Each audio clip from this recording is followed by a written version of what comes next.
Hello and welcome back to the channel, everyone. This is Motor Mike Media, and as always, I'm Motor Mike, and today it's quick news. Let's make this short and sweet, so let's get started. We'll start with the Fisker Truck. Now, there's only one picture, it's a rendering, but this picture, it's very Cybertruck-like. Like Fisker wants to go after the Cybertruck angle, but making it look slightly more truck-like. Who knows how it'll actually look out. If you don't know Fisker, he actually tried to make a car in the past. His previous car was a hybrid system. It was plagued with lots of problems. Unfortunately, that went bankrupt. He sold it off. The current company that owns the rights to that vehicle, they made some refinements. It looks pretty good. But Fisker wants to come out with a crossover SUV first, and then come out with a truck. We'll see if it happens. After that, we'll talk about Chrysler. And the Chrysler brand itself might go away. It might get cut. If you don't know, Fca is merging with PSA. The French, well, basically the Italians and the French are merging. They'll be called Stellantis. And that company, they might get rid of Chrysler. And the Chrysler brand has a huge heritage. I'm actually going to make a video on it later about a lot of the historic vehicles. But right now, they only have the aging 300, the Voyager, which is a cheaper version of Pacifica, and the Pacifica. And the 300 is not selling well. It hasn't for a long time. And the Pacifica, it sells decently, but minivans aren't really what's hot right now. So I could easily see the 300 going and dying away, and the vans going to Dodge. But we'll have to see what happens, but as of right now, it's not looking too good. After that, we'll talk about Mazda. Mazda's going to bring over their little electric crossover. It's called the MX-30. I know they have a lot of 3s in their Mazda lineup. There's another 30, but this is the MX-30.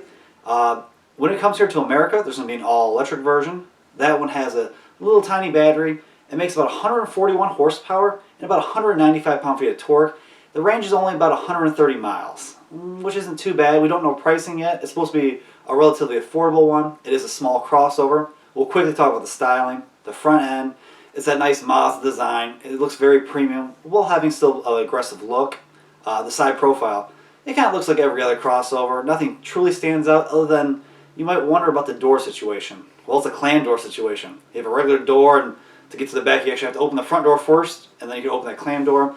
It's kind of a cool look. It keeps the body lines kind of clean. And the rear end. What really stands out about the rear ends, those taillights, they look pretty sharp. But it'll be a cool little vehicle when it comes here. And the big news about it is they want to bring back the rotary.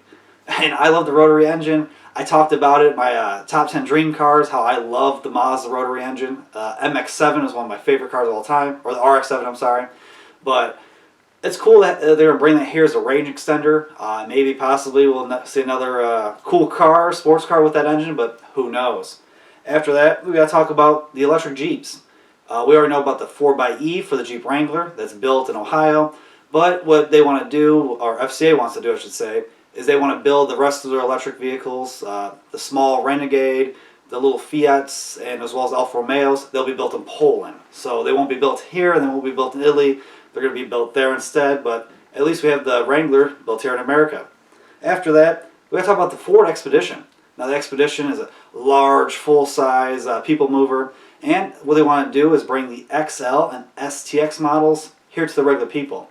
Before, the XL model was only sold for fleets, but now this XL STX trim itself, it's an appearance package on top of the base model, but that'll be sold to the public, so now the Expedition will be a little bit cheaper for you and me.